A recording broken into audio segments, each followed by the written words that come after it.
Hi எல்லாத்துக்கும் வணக்கம். இன்றைக்கி நாங்கள் சரவணா செல்வரத்தினமுக்கு போயிருந்தோம். அங்கே போனதுக்கப்புறம் தான் தெரிஞ்சது, அப்படி கடல் மாதிரி இருக்குது அப்படின்னு சொல்லுவாங்கள்ல, அது ஏன்னு இப்போ தான் தெரிஞ்சது. ட்ராலிலேருந்து ட்ரெஸ்லேருந்து பாத்திரங்கள் வந்து நிறையா இருந்தது.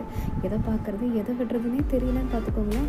அப்படி இருந்தது. சரி, ஜென்ஸ்க்காக வந்து பெல்ட் எல்லாம் பார்த்தா அதெல்லாம் நல்ல பிராண்டடாகவே இருந்தது. ரேட்டும் ரொம்ப கம்மியான விலையிலையும் இருந்துச்சு. எல்லா வகையான குவாலிட்டியாகவும் அவங்க வச்சுருந்தாங்க. அதாவது மிடில் கிளாஸ்க்கு ஏற்ற மாதிரியும் இருந்தது, ஹை கிளாஸ் பீப்புள்ஸ்க்கும் இது ஏற்ற மாதிரி இருந்தது. அதனால தான் இவங்க பிஸ்னஸ் வந்து இவ்வளோ சக்ஸஸ்ஃபுல்லாக இருக்குதுன்னு நினைக்கிறேன். ரெயின் கோட் கூட ரொம்ப கம்மியான ரேட்டில் 400-300 ரேஞ்சஸில் இருந்துச்சு. டாப்ஸ் எல்லாம் வெரைட்டியாக வச்சுருந்தாங்க. ஒவ்வொன்றும் எது எதுன்னு பார்த்து செலக்ட் பண்ணுறதுக்கு ரொம்ப நாள் ஆகும் போல் இருக்குது. ஏன்னா அவ்வளோ வெரைட்டிஸ் வச்சுருந்தாங்க. ஓரளவுக்கு கூட்டம் வந்து பார்த்திங்கன்னா ரொம்ப கம்மியான கூட்டமாக தான் இருந்தது. ஆனால் நான் எல்லா டாப்ஸும் என்ன ரேட்டு வருது, அது என்ன ரேட்டில் இருக்கும் அப்படின்னு சொல்லி பார்த்தேன். கொஞ்சம் குவாலிட்டி வைஸ் வந்து பார்த்திங்கன்னா காம்ப்ரமைஸ் பண்ணுற மாதிரி தான் இருந்தது. ஏன்னா கொஞ்சம் சில டாப்ஸில் வந்து டிரான்ஸ்பரண்ட்டாக இருந்தது. கொஞ்சம் ஹை லெவல் அமௌண்ட்டாக போடுறதுலாம் பார்த்திங்கன்னா கொஞ்சம் திக்காக இருந்தது. பட் நம்ம வந்து நார்மல் ஆஃபீஸ் வியர் பண்ணுறதுக்கு, வெளியில் போகிற மாதிரி யூஸ் பண்ணுறதுக்குலாம் கண்டிப்பாக இருக்கும். அப்படியே கடல் மாதிரி இருக்குது பாருங்களேன். என்ன ட்ரெஸ் வகை எப்படிலாம் இருக்குன்னே தெரியாது, அந்தளவுக்கு இருந்தது.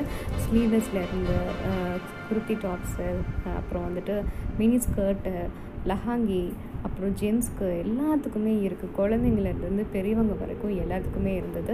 மெட்டர்னிட்டி டாப்லேருந்து எல்லாமே அவைலபிளாக இருந்தது. எதை எடுக்கிறது எதை விட்டுறதுனே தெரியல. சரி, என் ஹஸ்பண்ட் வந்து ரொம்ப தைரியமாக நான் வந்து உள்ளே விட்டுருந்தாரு. ஏன்னா நான் கண்டிப்பாக பர்ச்சேஸ் பண்ண மாட்டேன் அப்படின்னு சொல்லியிருந்தேன். பட் அப்படிலாம் எதுவும் பண்ண முடியாது அதுக்கு. ஆனால் இங்கே வந்து ட்ரெஸ் எல்லாம் வந்து பார்த்திங்கன்னா நல்ல கலராகவும் நல்ல க்ரியேட்டிவாகவும் இருந்தது. பட் என்னென்னா இந்த மாதிரி ஷார்ட்டாக இருக்கவங்களுக்கு அது வந்து அவ்வளோ சூட் ஆகாது. ரொம்ப ஹைட்டாக எல்லாம் கொஞ்சம் ஓரளவுக்கு ஹைட்டாக இருக்கவங்களுக்குலாம் இது யூஸ் ஆகும். ரெண்டாவது வந்து பார்த்திங்கன்னா இதோட ரேட்டும் கிளாத்தும் ஓரளவுக்கு ஓகேவாக தான் இருந்தது. நம்ம இப்போ ஆஃபீஸ் வியர் பண்ணணும், நமக்கு வந்து ஆஃபீஸ் டெய்லியும் போகிறதுக்கு ஒரு வியர் வேணும், ஒரு டீசெண்டான லுக்கில் ஒரு கம்மியான பட்ஜெட்டில் வேணும் அப்படின்னா அதை எடுத்துக்கலாம். அதுக்கப்புறம் நாங்கள் வந்து செக்ஷன் வந்து டிஷர்ட்டும் பேண்ட்டும், எனக்கு வந்து டிஷர்ட்டும் பேண்ட்டும் எடுக்கணும்னு தோணுச்சு. ஸோ அதனால் வந்து டிஷர்ட் எடுக்கலாம்னு சொல்லிட்டு போனால் எல்லாமே ஒரு 100 ரூபாய்க்குள்ளே டிஷர்ட்டும் இருக்குது, 200 ரூபாய்க்குள்ளே டிஷர்ட்டும் இருந்தது. ஒரு மேக்ஸிமம் 600 to 700 வரைக்கும் இருந்தது. அதாவது எல்லா மக்களுமே அதை எடுத்து யூஸ் பண்ணலாம். பட் குவாலிட்டி வைஸ் பார்த்திங்கன்னா ரொம்ப நல்லா இருந்தது. நமக்கு ஒரு 5-6 வாஷாவது வரும்னு வச்சுக்கோங்களேன், அந்த மாதிரி இருந்தது. அதே மாதிரி நிறைய கொஞ்சம் க்ரியேட்டிவான கலர்ஸ்லேயும் இருந்தது. கலர் கூட நம்ம போட்டுக்கலாம். ஸோ அதனால் அப்படியே ஒவ்வொரு டிஷர்ட்ஸ்லாம் என்னென்ன ரேஞ்சஸ் வருதுன்னு பார்த்துட்டு இருந்தேன். அதுக்கப்புறம் வந்து பார்த்திங்கன்னா இந்த மாதிரி பொம்மை போட்டதெல்லாம் எனக்கு ரொம்ப பிடிக்கும். ஸோ அதனால் இந்த மாதிரி பொம்மை போட்டது, அதுக்கப்புறம் இந்த மாதிரி டிசைன்ஸ்லாம் கொஞ்சம் டிஃப்ரெண்ட்டான டிசைன்ஸ் வந்து பிளாசாவில் வந்து ஒரு 4-5 பேண்ட் எடுத்தேன். இந்த எல்லோ கலர் பேண்ட் எனக்கு ரொம்ப பிடிச்சிருந்தது. அதுக்கப்புறம் இன்னொரு கலர் வந்துட்டு ப்ளூ, இந்த ஆஷ் கலர், இதெல்லாம் எனக்கு ரொம்ப பிடிச்சிருந்தது. சரி, ஒவ்வொன்றா வந்து அவங்க சைஸ் எல்லாம் மிக்ஸ் பண்ணி தான் இருக்கும், நீங்களாக தான் உங்கள் சைஸை கண்டுபிடிச்சி நீங்களே எடுத்துக்கணும் அப்படின்னு சொன்னாங்க. சரி, இந்த பிளாசா பேண்ட் ஒன்று எடுத்தேன்.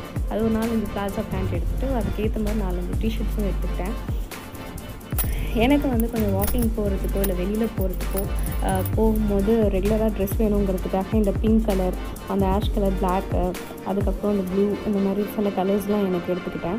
இது எனக்கு ரொம்ப ஃபிட்டாகவும் இருந்தது, எனக்கு ரொம்ப கம்ஃபர்டபுளாக இருந்தது. இந்த ட்ரெஸ் வந்து போடும்போது சில ட்ரெஸ்லாம் நம்ம போட்டு அரிக்கும், இல்லை ஏதாவது இச்சிங்லாம் இருக்கும்ல, அது மாதிரிலாம் எதுவும் இல்லை. அதுக்கப்புறம் நான் வந்து இன்னொரு செக்ஷன் தான் இந்த லஹாங்கி செக்ஷன். பெரிய டாப்பாக இருந்தது, எனக்கு எதுவுமே பத்தலை. ஏன்னா எல்லாமே எனக்கு ஒரு போடுற மாதிரி தான் இருந்தது. பட் கொஞ்சம் நல்ல ட்ரெஸ் வியர் பண்ணணும்னு நினைக்கிறாங்க, மாடர்னாக வியர் பண்ணணும்னு நினைக்கிறாங்க, லோ பட்ஜெட்டில் போகலாம். அதே மாதிரி ஃபங்க்ஷன்ஸுக்கு ஏதாவது நீங்கள் வந்து போகணும், அப்போ உங்களுக்கு வந்து ஒரு நல்ல பிராண்டாக ஒரு ட்ரெஸ் வேணும், ஆனால் கொஞ்சம் கம்மியான பட்ஜெட்டில் வேணும் அப்படின்னா நீங்கள் கண்டிப்பாக சரவணா செல்வரத்தினம் வரலாம். ஏன்னா இங்கே ரொம்ப கிராண்டாகவும் இருந்தது. பட் ரேட் வந்து பார்த்திங்கன்னா இதில் ஒரு 1500 சம்திங் தான் இருந்துச்சு. கல்யாணம் ஆகிற பொண்ணுங்களுக்கும் சரி, இல்லை நம்ம ஏதாவது ஃபங்க்ஷன்ஸ் அட்டன் பண்ணுற பொண்ணுங்களாக இருந்தாலும் சரி, இல்லை வேறு யாருக்காவது நம்ம கிஃப்ட் பண்ணணும்னு நினச்சா கூட ரொம்ப லோ பட்ஜெட்டில் நம்ம ஈஸியாக வந்து இதை அட்டன் பண்ணி கொடுத்துடலாம்.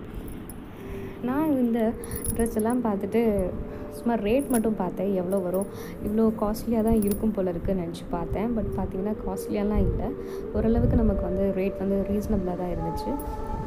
நாங்கள் போகும்போது கொஞ்சம் கடை சாத்திர நேரங்கிறதுனால கொஞ்சம் சீக்கிரமாகவே பர்ச்சேஸ் பண்ணிட்டு வெளில வாங்க அப்படின்னு சொல்லி புஷ் பண்ண ஆரம்பிச்சிட்டாங்க. ஒவ்வொரு இடத்தையும் பார்த்துட்டு சுற்றிட்டு எங்கே போகிறதுனே தெரியல அப்படி இருந்தது. சரின்னு சொல்லிட்டு ஒவ்வொரு இடத்தையும் பார்த்து அப்புறம் கிட்ஸ் செக்ஷனில் பார்க்கும்போது இந்த மாதிரி ஃப்ராக்ஸ் எல்லாம் லாங், அதாவது மேல் டாப்பு, ஃப்ராக், ஸ்கர்ட், அந்த மாதிரி இதில் இருந்தாங்க. அதுக்கப்புறம் பார்த்திங்கன்னா 5 வயசு குழந்தைங்களுக்கு பட்டுப்பாவாடை போட்டிருந்தாங்க. இது கொஞ்சம் ட்ரெடிஷ்னல் மெத்தடாக இருந்தது. எனக்கு ரொம்ப பிடிச்சிருந்தது. இந்த மாதிரியும் கூட உங்களுக்கு வந்து ரொம்ப கம்மியான ரேட்டில் தான் வச்சுருக்காங்க. லைக் எல்லா வகையான வெரைட்டிஸும் இருக்குது. லெஹங்கா இருக்குது, ஃப்ராக்ஸ் இருக்குது, ஸ்கர்ட் அண்ட் ஷர்ட் மாதிரிலாம் இருக்குது. ஜென்ட்ஸ் குழந்தைங்களுக்கும் இருக்குது, பெரிய ஆண்களுக்கும் இருக்குது. எனக்கு என்னமோ அந்த பெண்கள் ட்ரெஸ் மேலே தான் ரொம்ப ஆர்வமாக இருந்தது. இந்த ஃப்ராகெல்லாம் எனக்கு பார்க்குறதுக்கு அவ்வளோ ஆசையாக இருந்துச்சு. இந்த பெண் குழந்தைங்கள் இருக்கவங்களுக்கு வீட்டிலாம் வந்து ஒரு செலிப்ரேஷன் மாதிரி பண்ணலான்னு வச்சுக்கோங்களேன். ஏன்னா அந்தளவுக்கு வந்து இதில் இருந்தது. அதுக்கப்புறம் எனக்கு வீட்டுக்கு தேவையான ஜாமானங்கள்லாம் வாங்கணும்னு சொல்லி மேலே போனோம். ஒவ்வொரு வகையிலையும் ஒவ்வொரு ஜாமானங்கள் வச்சுருந்தாங்க. நம்ம பாத்திரங்கள்லாம் வந்து ரொம்ப கம்மியான ரேட்டாக இருந்தாலும் அது குவாலிட்டியாகவும் இருந்தது, கொஞ்சம் வெயிட்டாகவும் இருந்துச்சு. அது எந்த வகை நமக்கு என்ன மாதிரி பாத்திரங்கள் எந்த ரேட்டில் வேணுமோ அந்த ரேட் வைஸாக சைஸ் வாரியாக பிரித்து வச்சுருந்தாங்க. ஸோ ஒவ்வொன்றையும் நான் ஃபுல்லாக பார்த்துட்டு வரலான்னு சொல்லிட்டு முதல்ல பார்க்க ஆரம்பித்தேன். அதுக்கப்புறம் பார்த்திங்கன்னா ஒவ்வொரு இதுவும் பார்த்திங்கன்னா அந்த ஹாட் பாக்ஸாக இருக்கட்டும், இந்த குண்டாவாக இருக்கட்டும், 328 தான் இது. பட் இது வந்து நல்லா வெயிட்டாகவும் இருந்தது. இந்த பேனும் வந்து பார்த்திங்கன்னா நல்லா வெயிட்டாகவும் இருந்தது. 328 சம்திங் தான் வந்துச்சு. ஸோ அது அந்த அந்த அந்த அந்த இது பாத்திரத்துக்கு ஏற்ற மாதிரியே தட்டும் வந்து அந்த சைஸ்லேயே கொடுத்துருந்தாங்க. சைஸும் அதில் மென்ஷன் பண்ணியிருந்தாங்க. சரவணா ரத்தினத்தில் வந்து மோஸ்ட்லி வந்து பார்த்திங்கன்னா எல்லாம் ரொம்ப கம்மியான ரேட்டாக இருக்கும் அப்படின்னு சொன்னாங்க. ஆனால் நான் ரொம்ப கம்மியாக இருக்கும் பட் குவாலிட்டி இருக்காதுன்னு நினச்சேன். பட் ஓரளவுக்கு பரவாயில்ல, நல்ல குவாலிட்டியாக தான் இருந்தது. அதுக்கப்புறம் எனக்கு ரொம்ப தேவைப்பட்டது வந்து இந்த சாமானெல்லாம் விலைக்கு போட்டோம்னா நமக்கு வந்துட்டு எதுலையாவது கீழே வந்து தண்ணி ஊற்றும், அதை நம்ம தொடச்சிட்ருப்போம் இல்லையா. ஸோ அது மாதிரி ஒரு பாத்திரம் போட்டு வைக்கிற சல்லடை அந்த மாதிரிலாம் பார்த்துட்ருக்கும் போது தான் இந்த பாக்ஸ் பார்த்தேன். பட் இது கொஞ்சம் 1500ங்கிறதுனால நான் வாங்கலை. இல்லை அதை வாங்கியிருக்கலாம்னு நினச்சேன். ஏன்னா 1500 இப்படி தான் வாங்கணுமா அப்படின்னு சொல்லிட்டு விட்டுட்டேன். பட் அது தவிர அலுமினியத்துலேயும் அவங்க வச்சுருந்தாங்க, ஸ்டீல்லையும் அவங்க வச்சுருந்தாங்க. இது ஒவ்வொன்றும் பாத்திர வகைகள் சைஸ் வகைகள் மாற்றிருந்தாங்க. நான் சொன்ன இந்த கூடை இருக்குல்ல, இதுதான் வந்துட்டு பார்த்திங்கன்னா கீழே வந்து தண்ணி ட்ரை அவுட் பண்ணோம். ஸோ இந்த கூடை வந்து ரேட் எவ்வளோ பார்த்திங்கன்னா 1500 இருந்தது. நான் இந்த கூடை மட்டும்தான் வாங்கினேன். அதுக்கப்புறம் அந்த பேனில் வந்துட்டு காப்பரில் இருக்கிற மாதிரி இருந்தது. அதுக்கப்புறம் ஃப்ரூட் பேஸ்கெட்ஸும் வந்து அவங்க வச்சுருந்தாங்க. எல்லாமே ஓரளவுக்கு ரீசனபிளாக தான் இருந்தது. நம்ம ஒன்ஸ் வந்து உள்ளே போனோம்னா பர்ச்சேஸ் மட்டும் பண்ணிட்டு வந்தால் போதும், வேறு எதுவுமே வேணாங்க அப்படிங்கிற மாதிரி இருந்தது. கொஞ்சம் ஓரளவுக்கு மிடில் ஃபேமிலியாக இருக்கிறவங்களும் சரி, லோயர் மிடில் ஃபேமிலியாகவும் இருக்கிறவங்களும் சரி, பட்ஜெட் கரெக்டாக வச்சு மெயின்டைன் பண்ணணும்னு நினைக்கிறவங்க கண்டிப்பாக பர்ச்சேஸ் பண்ணலாம். உங்களுக்கு அங்கே போனால் நிறையா வாங்கணும்னு தோணும். ஏன்னா நமக்கு அவ்வளோ பாத்திரம் இருக்கும்போது ஒன்றுன்னு ஆசைக்கு ஏதாவது எடுத்துருவோம். பட் நீங்கள் அங்கே போகும்போது ப்ரீப்ளான்டாக போனீங்கன்னா கண்டிப்பாக உங்களுக்கு நல்ல இது கிடைக்கும். அடுத்த வீடியோவில் உங்களுக்கு நான் எங்கே போனோம்னு சொல்கிறேன். அடுத்த வீடியோவில் பார்ப்போம். டாடா.